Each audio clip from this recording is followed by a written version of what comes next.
The man is trash. I'm just, period.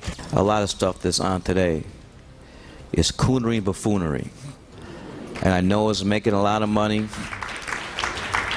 breaking records, but we could do better. I don't know, man. It's just like Tyler Perry.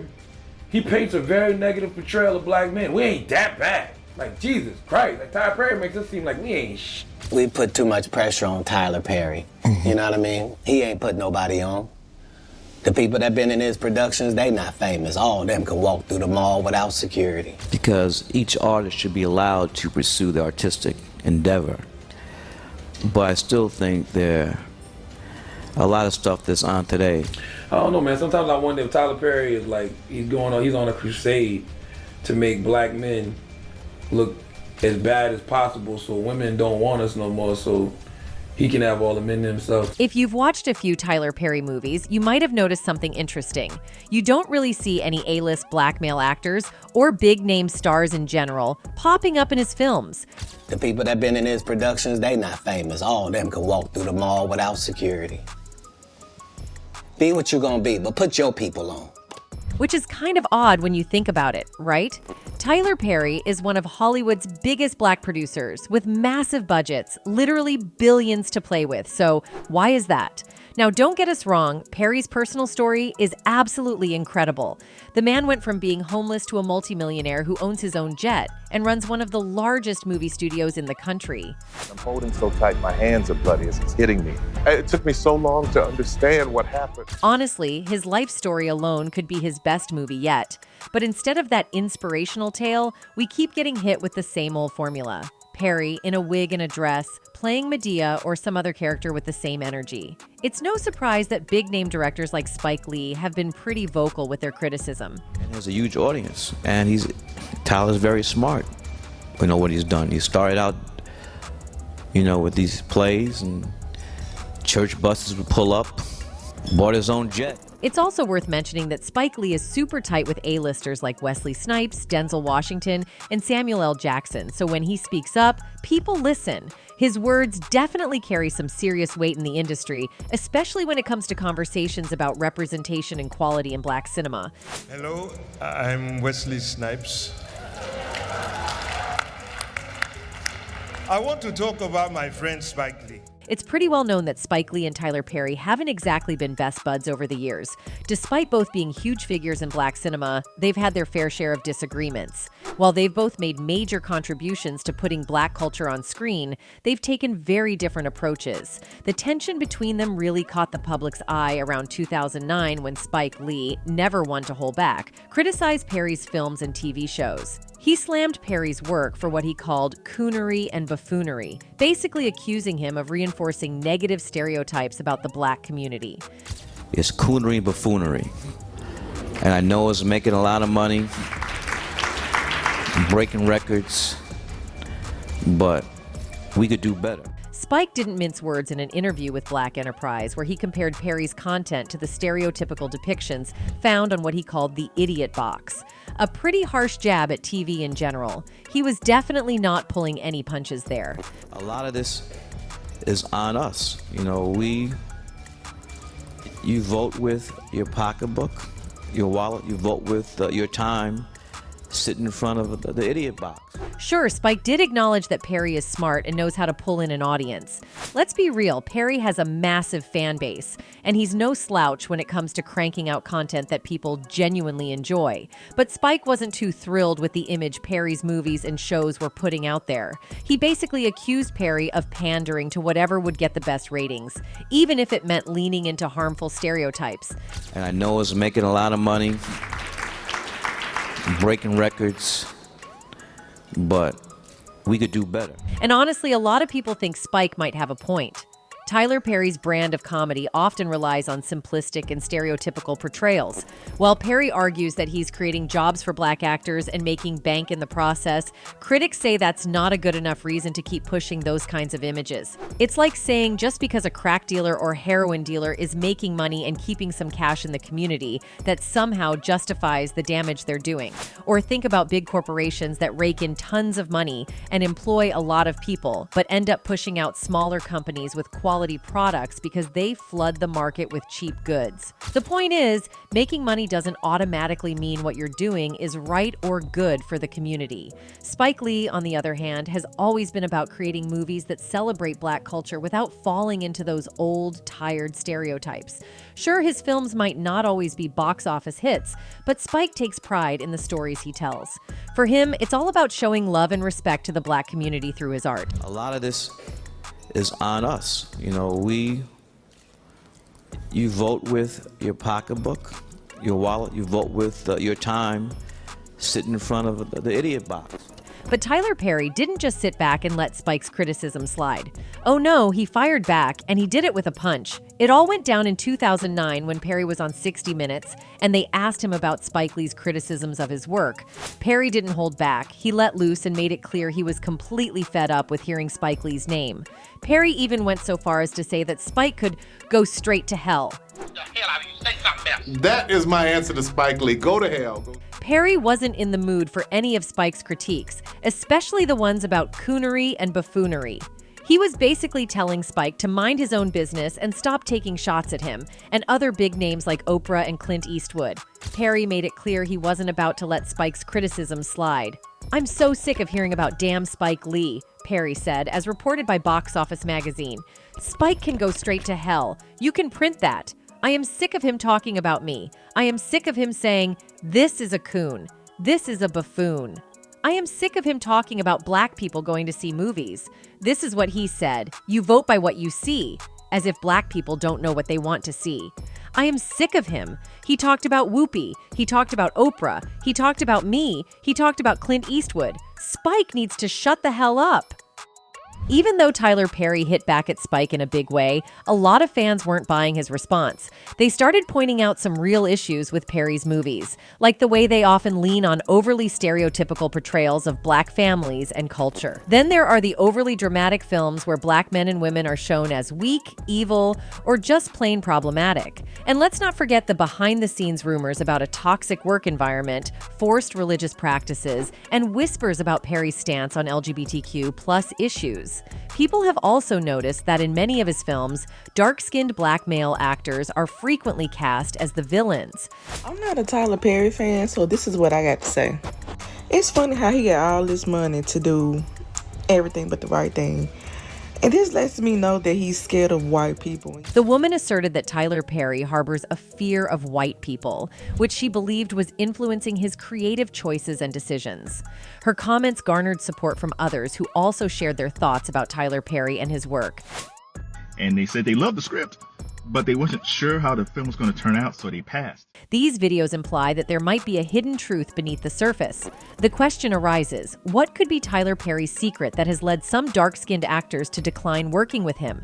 Tyler Perry's approach to casting and character portrayal has become noticeable to viewers, leading to discussions about his business strategy. Some individuals argue that Perry tends to cast dark-skinned actors in villainous roles while portraying white-skinned individuals as heroes in his movies and shows. This perception has generated discussion and debate within his audience. Pitiful Black woman being abused by a no-good, dark-skinned man, and then saved and rescued by the perfect light-skinned man. During an event, Chris Rock also pointed out the recurring theme in Tyler Perry's movies, noting that there is often a limited portrayal of kind and respectful black-skinned boyfriends in Perry's films. He supported his statement by referencing Tupac Shakur, suggesting that Perry's films could offer a broader range of character representation. He said, "Tupac might be a political leader if he was alive, but then again, Tupac might be in a Tyler Perry movie right now. So you don't know. Tupac might be the bad, dark-skinned boyfriend and the Tyler Perry movie." Chris Rock's point was that Tupac was a highly renowned and popular rapper during his time.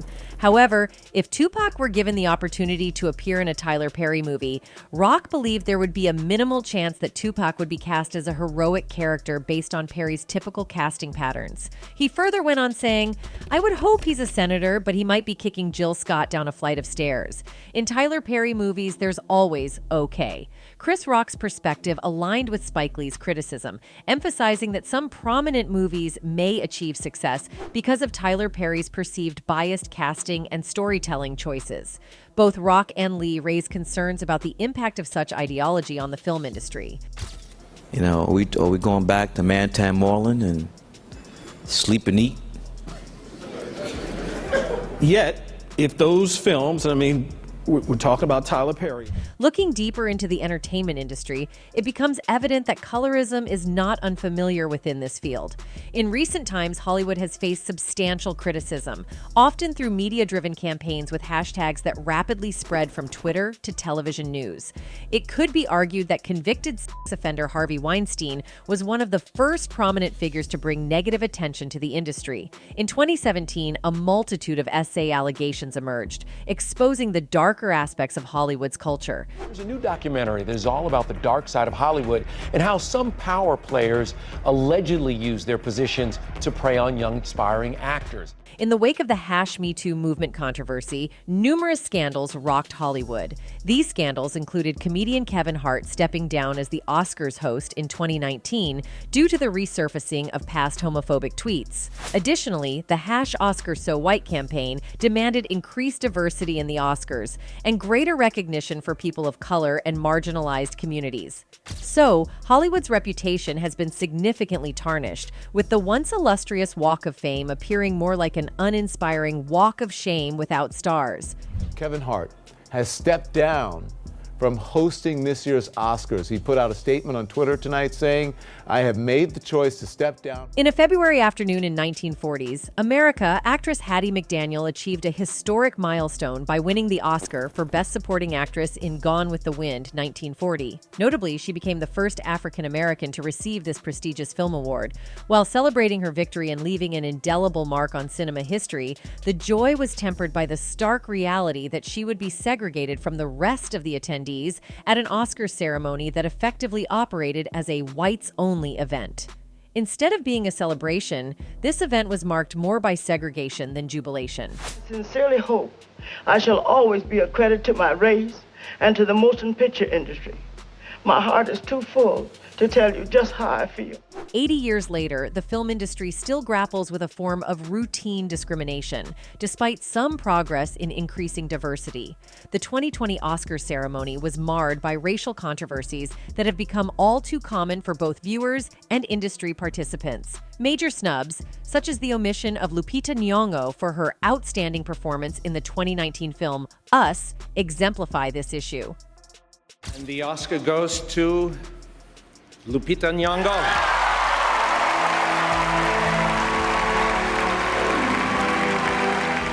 And now it is in the form of movies and shows in which Tyler Perry is one of the major examples. And this is not hidden now, as we have seen in his movies, that black-skinned actors are always villains in his movies. One major example is Steve Harris, who played Charles McCarter in Tyler's one of the most classic movies, Diary of the Black Mad Woman. He was a successful lawyer, but far from being an ideal husband. Shockingly, Charles discloses to his wife, Helen, the existence of another woman in his life and proceeds to treat her rudely, eventually kicking her out of their home. See you? No. You ain't good for nothing. Find my bank statement and get the accountant on the phone. Then call Calvin and tell him to get over here and you can leave. Blair Underwood portrayed the character Carlos in one of his movies. Carlos is depicted as a controlling investment banker who exercises dominance and control over his girlfriend in the film. Must be out your mind. You got me all... Blair Underwood, known for his role in L.A. Law, has been a prominent figure in Hollywood for over 4 decades. His career began in the 1980s, and he has seen different phases as a black actor in the industry. Underwood recently shared insights into his early career and his encounter with Oscar-winning actor Sidney Poitier. Of course, this is what the kids are now calling a black movie. Black classic movie. Isn't that cute? Isn't that cute? I heard that. I like that. A classic movie. A classic. Okay. During the 1980s, the representation of black faces on screen was rare, and the roles available were often limited and stereotypical, which didn't provide much variety for black TV viewers. Blair Underwood personally witnessed these challenges. He and Denzel Washington were seen as prime examples of black male representation on TV and in film during that era, receiving praise and recognition for their work. For black women, in the hood. And like, now we're gonna do girls in the hood, and there was a little pushback. Like, why they only want to see us as slaves or in the hood and Hollywood. The challenges of limited and stereotypical roles for black actors seem to persist into the 1990s. Blair Underwood recalled that during this period, virtually every black actor and actress in Hollywood, regardless of their name recognition or skill level, found themselves auditioning for the same roles, highlighting the lack of diverse opportunities in the industry. I've been a history buff like most of my life. I love history. You do? I don't know a lot about history, but I love. Philip Van Leer also got the chance to play a villain in Tyler's movies.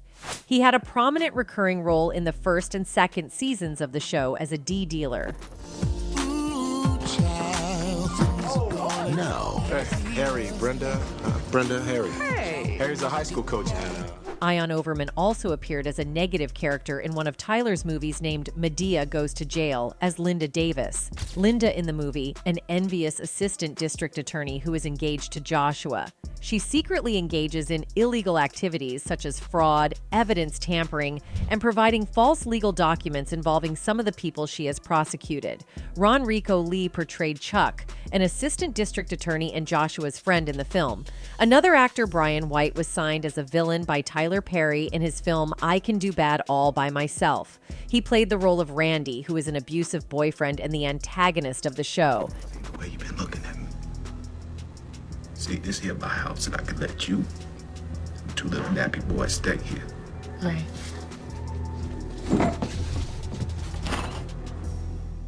You might notice that all the negative characters in Tyler's movies and shows are very abusive towards women.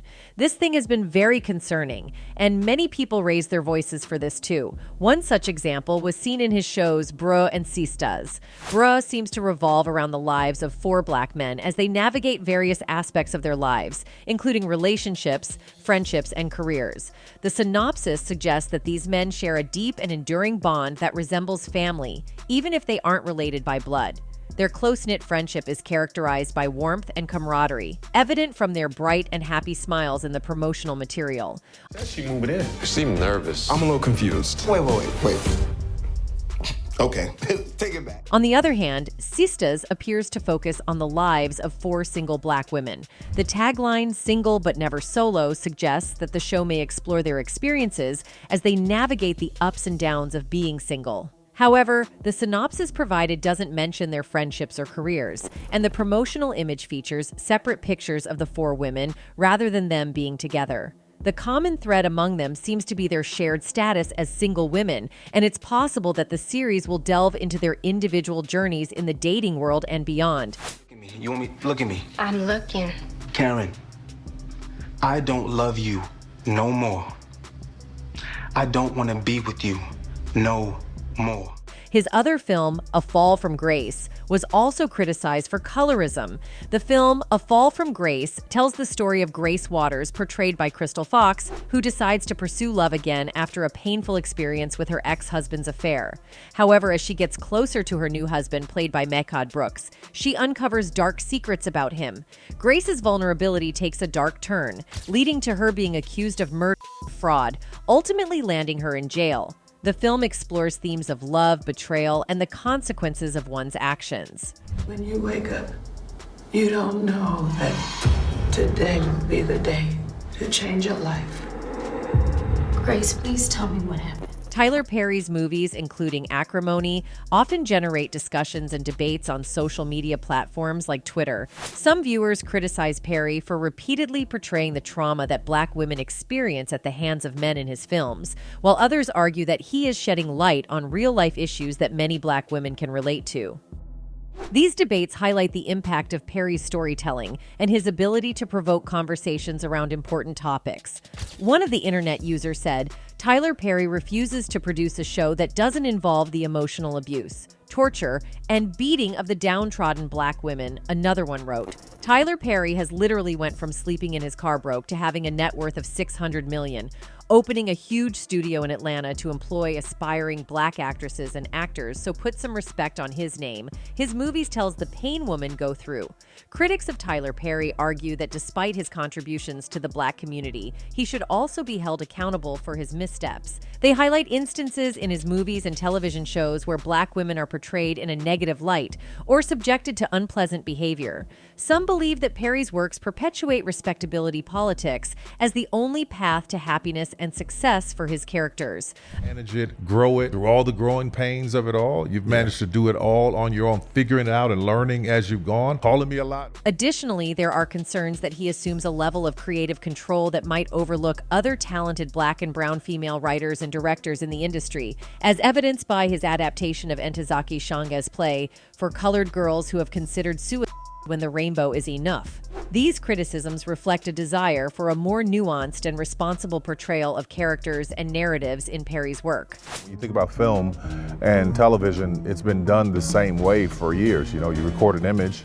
and you put it out there. Well, just because it's been done that way for many, many years. Not only actors, but black comedians are also disgusted by Perry. Over the years, several black comedians have incorporated cross-dressing into their comedy routines to elicit laughter.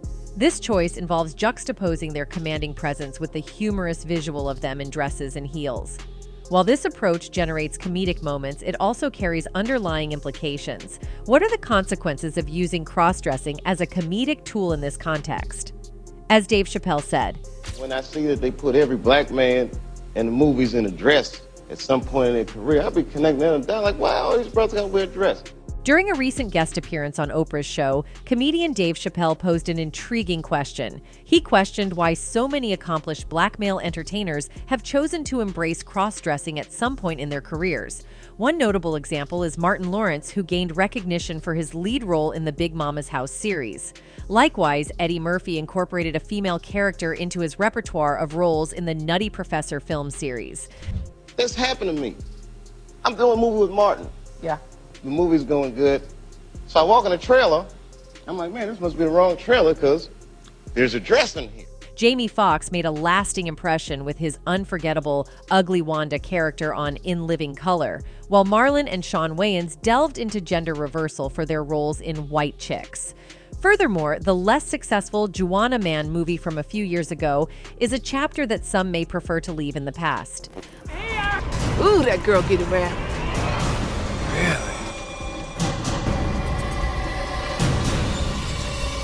Just you and me, right? Among these examples, one figure emerges as the most prominent cross-dresser in contemporary entertainment, Tyler Perry.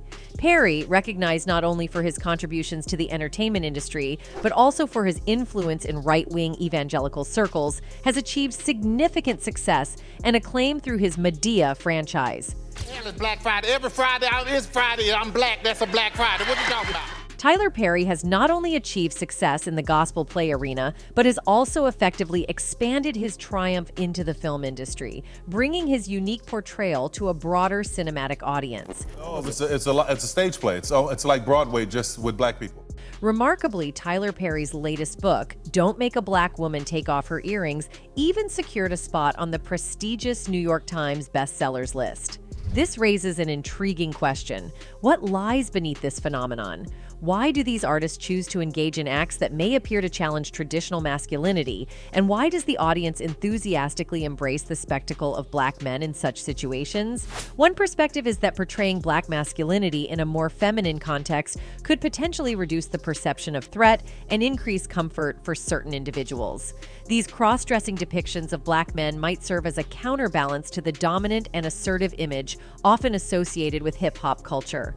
Over the course of several years, Hollywood has been widely criticized for its role in perpetuating various stereotypes, which unfortunately shaped the public's perception of black individuals for a significant portion of the audience. During this period, a debate emerged, suggesting that limited opportunities within the entertainment industry often pressured black artists to accept stereotypical roles as a means of sustaining their careers and livelihoods. A weak person cannot get to sit here and talk to you. While the entertainment industry has not yet achieved full racial equality, contemporary performers do have a certain degree of agency over their choices.